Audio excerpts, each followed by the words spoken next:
Life after the pandemic felt like a never-ending remix of the same sad song. First, it took Dad. A cough that wouldn't quit, a fever that wouldn't budge. Then Mom, a month later, the hospital walls echoing with the beeping of machines, the sterile scent of disinfectant a constant reminder of the fight she was losing. Two wonderful people, gone in a blink, stolen by a stupid virus. I was Amelia, 25 years old, and suddenly an orphan, for the second time. The first time, the orphanage walls felt cold and the other kids were strangers. This time, the emptiness felt different, a hollow ache in a house filled with memories. The lawyer called it a nest egg, $100,000 left behind by Mom and Dad. It wasn't a fortune, but it was a lifeline. They'd always encouraged my dancing, taking me to classes, watching every recital with tears in their eyes. It felt right to honor that love. So, I took a deep breath, wiped away the tears blurring my vision, and rented out a smaller place closer to downtown, a cozy 2-bedroom with hardwood floors that begged to be danced on. That's where Amelia's Studio of Grace was born. The first few months were a hustle. Flyers plastered on every lamppost, online ads that ate up my meager savings, and countless no thank yous from parents who couldn't afford lessons. But slowly, word spread. Maybe it was the catchy jingle I recorded myself singing, slightly off-key, but hey, enthusiastic, or maybe it was the free introductory class I offered. Whatever it was, kids started trickling in. Lily, a shy 6-year-old with pigtails that bounced as she danced, became my first star student. Her parents, a sweet couple who worked double shifts, practically beamed with pride at their daughter's newfound confidence. Then came the boisterous Miller brothers, 8 and 10, with boundless energy and a competitive streak a mile wide.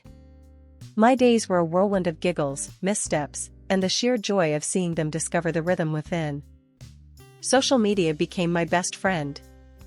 I started posting short videos of myself dancing, leaps, pirouettes, the occasional spectacular stumble that always ended in laughter.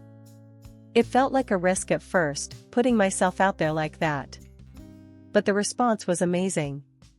Comments flooded in, "Wow, you're amazing. You inspire me to dance again." Even a few messages from fellow dance teachers, offering tips and encouragement. One day, a notification popped up, a like and a comment on a particularly sassy salsa routine I'd posted. "Damn girl, you can move," it read. A little cheeky, sure, but it made me smile. This David guy kept popping up on my videos, leaving comments that were more than just compliments. He talked about music, shared his favorite dance routines, and even quoted some ballet greats I admired. David was funny, charming, and seemed genuinely interested in everything I did, from the intricacies of a grand jeté to my favorite childhood cartoon. One sunny afternoon, a giant bouquet of lilies, my absolute favorite, appeared outside the studio door, a card signed simply, "Your biggest fan." And there he stood, leaning against the brick wall, a sheepish grin on his face. It wasn't fireworks at first sight, but a slow burn. Dates filled with laughter and stolen kisses, weekends spent exploring hidden cafes and art galleries. A year later, we were saying I do under a canopy of white roses, surrounded by friends and family. Moving into David's apartment was supposed to be the next chapter, a fresh start, a real family, as he called it. His mom, Beatrice, lived downstairs, a tiny, energetic woman with a smile that could light up a room. At first, she doted on me, showering me with compliments and homemade cookies. "You're good for David, Amelia," she'd say, squeezing my hand. "He needs someone like you to keep him grounded." But 6 months in, the cracks started to show. One evening, after a particularly exhausting day at the studio, I collapsed onto the couch, scrolling through social media mindlessly. Suddenly, Beatrice popped her head through the doorway, her smile replaced by a tight frown. "Still glued to that phone, Amelia?" she said, her voice sharp. "Don't you think David deserves a little more attention than some random dance video?" I froze. "It's just a couple of students," I mumbled, shoving my phone into my pocket. "Students, huh?" Beatrice scoffed. "All those men watching you wiggle around online?" How do you think that makes David feel? Her words hung heavy in the air, laced with suspicion. My cheeks burned. There's nothing wrong with a few dance videos, I snapped, surprised by the rising anger in my voice. It's how I advertise my classes. Beatrice sniffed. Well, maybe you should advertise a little less shimmy and a little more stay-at-home wife. Then, without another word, she flounced back downstairs, leaving me fuming. David came home later that night, oblivious to the tension simmering in the air. I tried to tell him about Beatrice's comments, but he just brushed it off. Mom's just worried, Ames. You know how she is. His casual dismissal stung more than Beatrice's words ever could. This was supposed to be my family, a safe space. Yet, here I was, feeling like an outsider in my own marriage. David started poking holes in my dreams with the subtlety of a bull in a china shop. Teaching kids to twirl around in tutus? That's not exactly gonna pay the bills, Ames, he'd say, a smirk playing on his lips. He kept pushing this idea of me getting a real job, something serious, like an office manager. But my studio boomed. More kids, more smiles, more of that pure joy that only comes from seeing tiny humans discover the magic of movement. Business was good, really good. So good that after a year, I sat David down, spreadsheet in hand, ready to share the studio's financial success story. The numbers were clear. Amelia's Studio of Grace was a money-making machine. His reaction was not what I expected. He slammed the damn spreadsheet on the table, his face turning a shade of red that rivaled my best pirouette outfit. What the hell is this? He bellowed. You think you can just prance around online half-naked and call it work? Shut this ridiculous thing down and be a proper wife. My jaw hit the floor. Half-naked? David, those are dance videos, for crying out loud. I sputtered, completely bewildered. Don't play innocent, Ames, he snarled. All those creeps ogling you online? This ain't some highfalutin art project, it's a glorified peep show. Tears welled up in my eyes. This wasn't the man I fell in love with, the man who supported my dreams. This was a stranger, his voice laced with a possessiveness that sent shivers down my spine. The studio is my passion, David, I managed to say, my voice tight. And it's supporting our family just fine. He scoffed. Supporting our family? You call prancing around in tights a family? You spending all day playing dress up while I bring home the real paycheck? The truth, ugly and undeniable, hung in the air. This wasn't about the money, or the videos. This was about his fragile ego, his need for a wife who fit neatly into his outdated box of what a woman should be. Defeated, I did what he wanted. I closed the studio. My online presence dwindled to a few dry, instructional videos, a pale shadow of the passion I once poured into my content. David's demands became a suffocating cage. The house had to be spotless, not a single speck of dust daring to interrupt his pristine vision. Meals turned into a bizarre torture show: lasagna, chicken wings, potatoes with meat. Stress, combined with this fatty dishes, did a number on my body. The weight piled on, slowly at first, then with alarming speed. My reflection in the mirror became a stranger, a puffy-faced, sluggish woman who bore little resemblance to the once graceful dancer staring back. My leaps felt heavy, my turns lacked the precision I once took for granted. Even the simplest moves sent me winded and dripping with sweat. Shooting dance videos became a humiliating exercise. David would hover behind the camera, his cruel laughter echoing as I stumbled through a routine, my body betraying my every desire. Look at those rolls jiggling, Ames. Maybe you should call this video Dancing Hippo.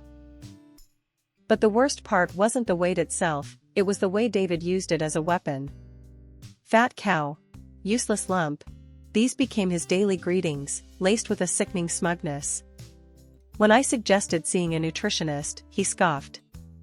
You think a few kale chips will make all those creepy guys online forget about your jiggle factor? One evening, as I shuffled through the kitchen, David stopped me, his eyes raking over my body with undisguised disgust. You know, Ames, he drawled, "It's no wonder your real parents dumped you.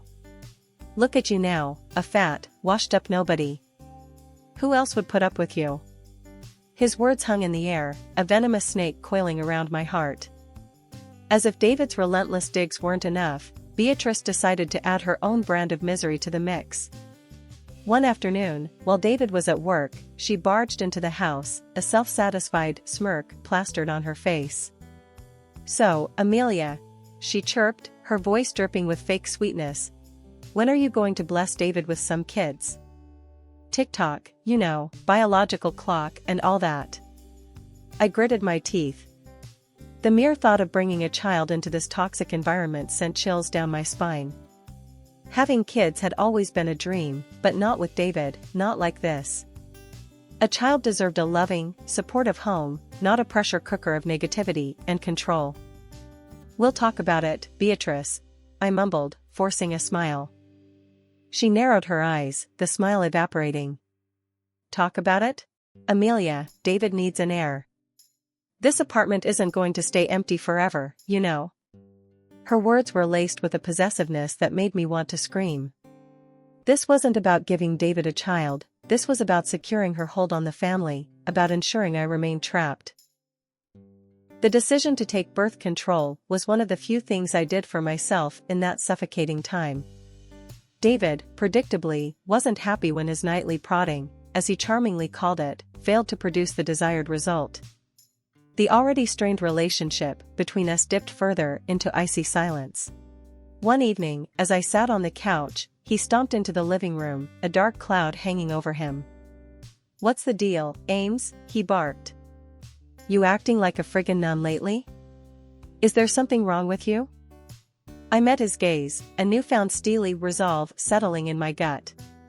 "There's nothing wrong with me, David," I said, my voice surprisingly calm. "Except maybe being stuck in this loveless marriage." His face contorted in rage. "Loveless? Don't you dare pull that crap. Who put a roof over your head, huh? Who feeds you?" His voice rose with each question, his face turning a dangerous shade of red. I stood up, my reflection in the TV's glossy screen showing a woman I barely recognized, the spark of defiance back in her eyes. "You may provide the roof, David," I said, my voice surprisingly steady. "But you stole my happiness.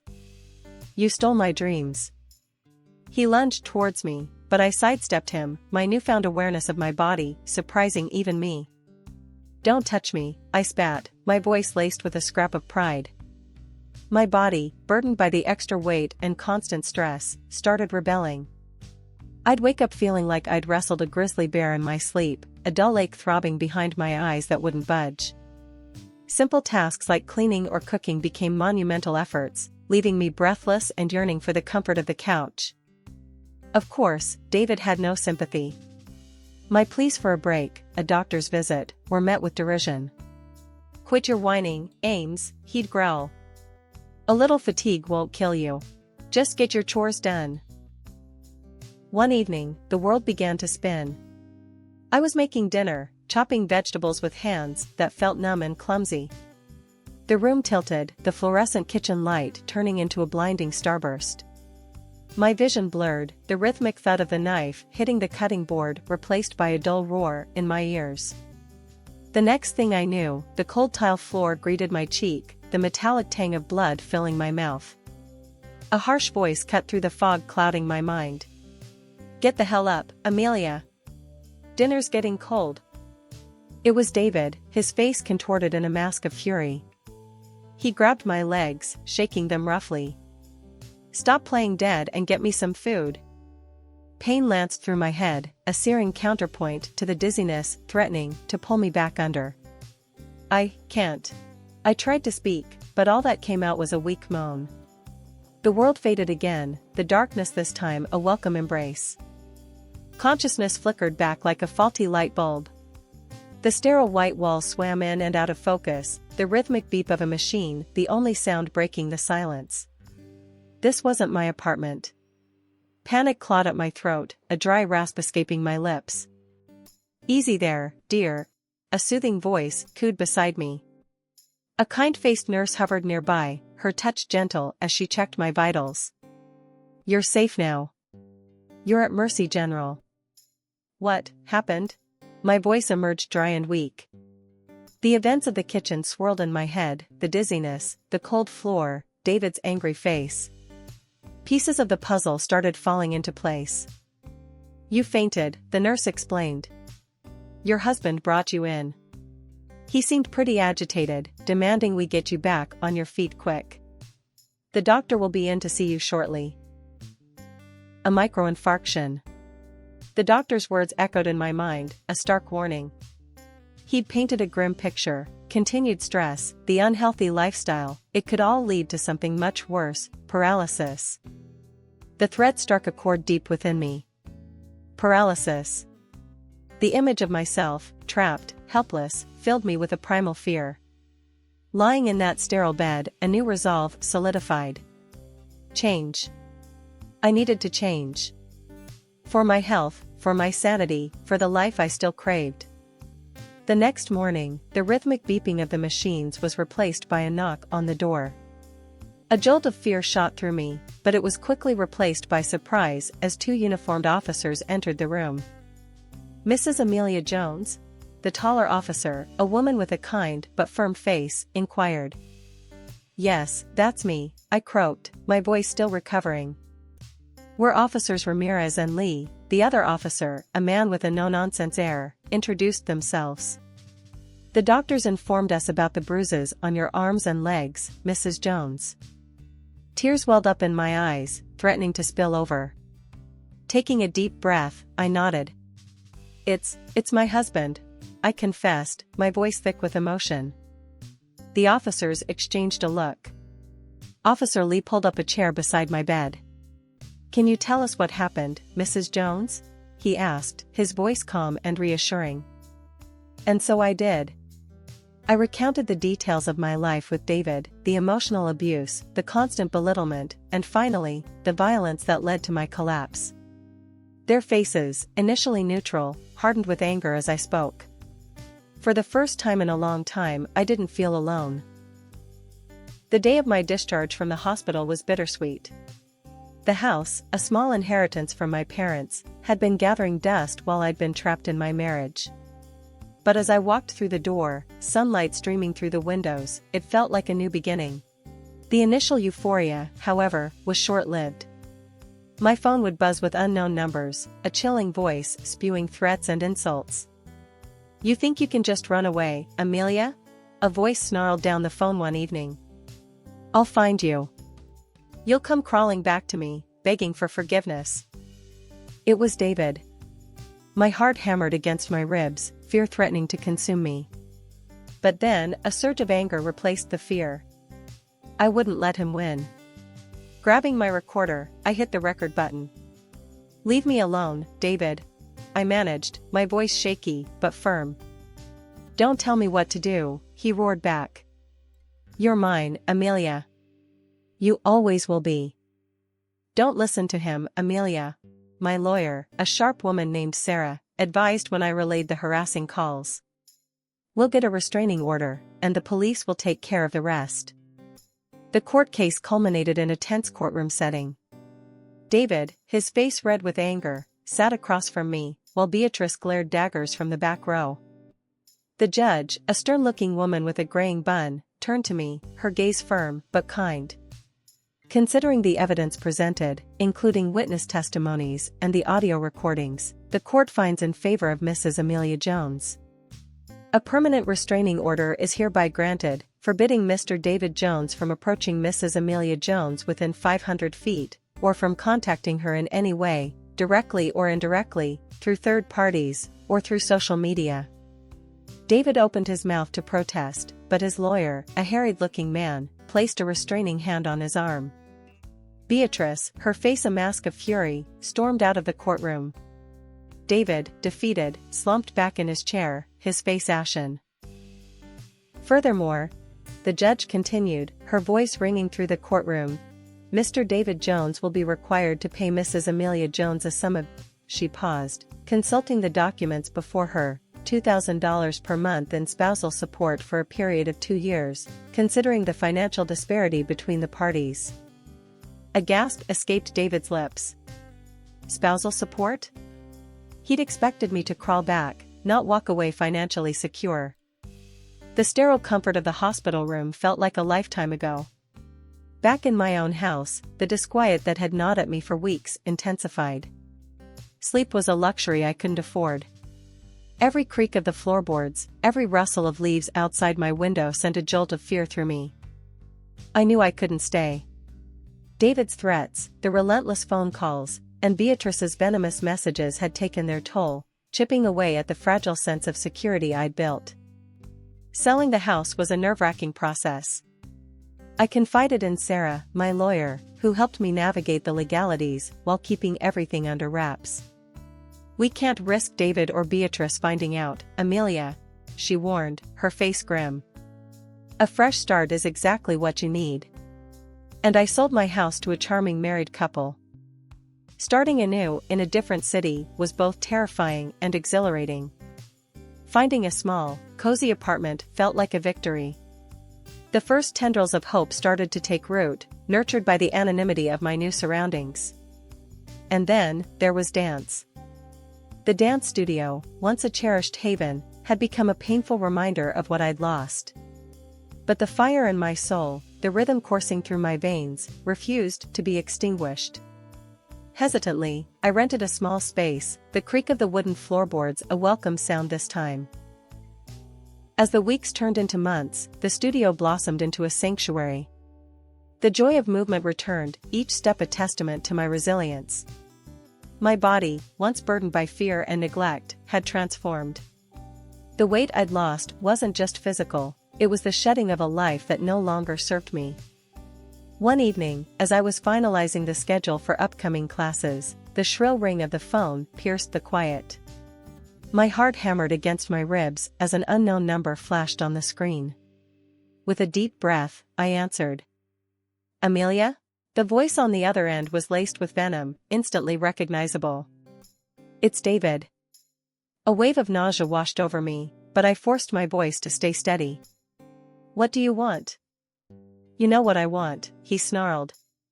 "You come crawling back, begging for forgiveness, or I'll burn this whole damn place to the ground."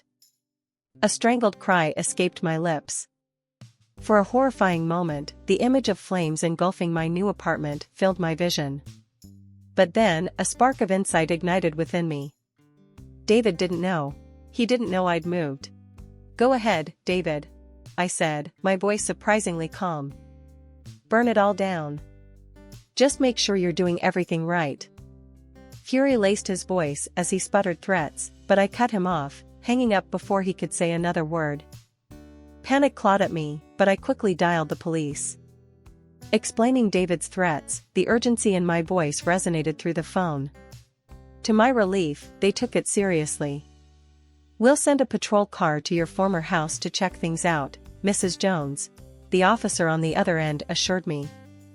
"And as for your ex-husband, we'll pay him a visit as well." Later that evening, a wave of relief washed over me as the police confirmed they'd apprehended David at his home, a Molotov cocktail half-assembled on his kitchen counter. The atmosphere of the courtroom felt a world away from the warmth of my dance studio.